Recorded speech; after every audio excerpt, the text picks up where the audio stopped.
The Kenya Publishers Association started way back in 1972, thanks to founders such as Dr. Henry Chakava, and it has grown through the years, faced certain challenges, but the founders have been able to surmount those challenges. And today, we can say that the Kenya Publishers Association is a solid association that brings together all book publishers in Kenya. It has an affiliation with the African Publishers Network, that is APNET, as well as an affiliation with the International Publishers Association, which is headquartered in Geneva, Switzerland. The Kenya Publishers Association is probably in Africa one of the oldest membership associations, and especially within the publishing space. The association itself is 42 years old because it was founded in 1972. And the celebration of books is what is marking the 25th anniversary, 25 years.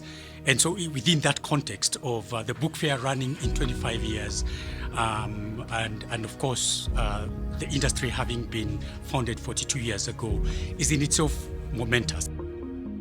In 1971, we had several meetings at the East African Literature Bureau offices that were housed at the community where the Supreme Court of Kenya now sits. And several of us decided to set up an association that would put our foot down and work with the government of the time to make sure that there was a role to play in publishing in Kenya.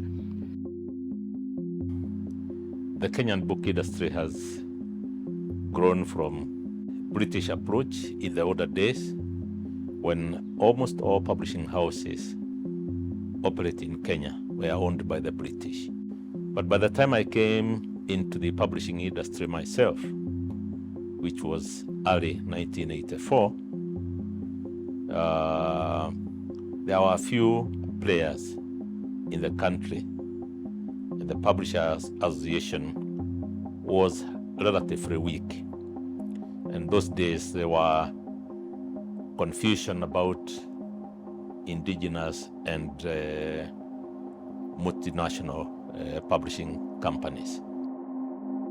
When I got into publishing in 1987, we had what we called then the book debate because the 844 system of education had just been introduced about 3 years earlier, and there was what looked like a boom space for publishers to develop learning materials to support the 844 curriculum, and the competition sometimes tended to be cutthroat and controversial with all manner of underhand activities, both from within the industry and from without, but which would find some level of regulation and leveling out.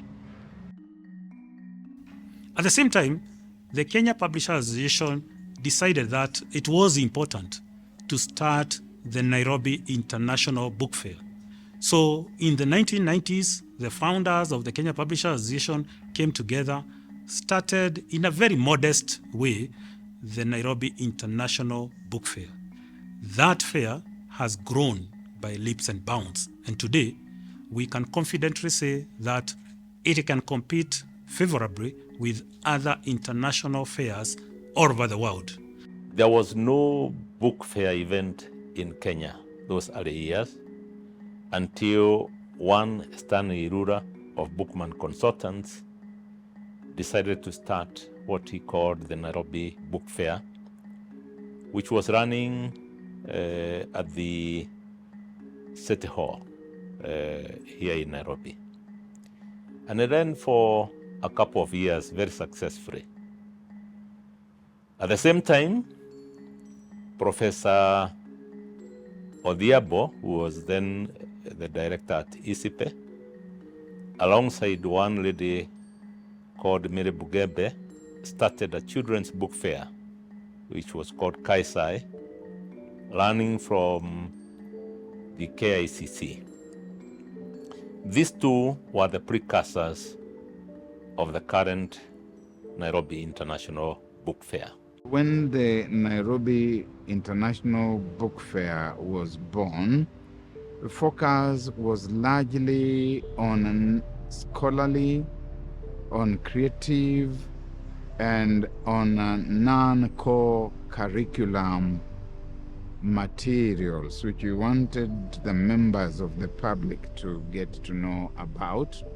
And the Kenya Publishers Association, then under the chairmanship of Henry Chakava, having on board also people like David Muite and people like Ismaili Abdallah, people like Gasheche Waruinge, were able to retain Bookman consultant to spearhead the activities of the first ever Nairobi International Book Fair, which took place at Charter Hall, City Hall, some 25 or so years ago.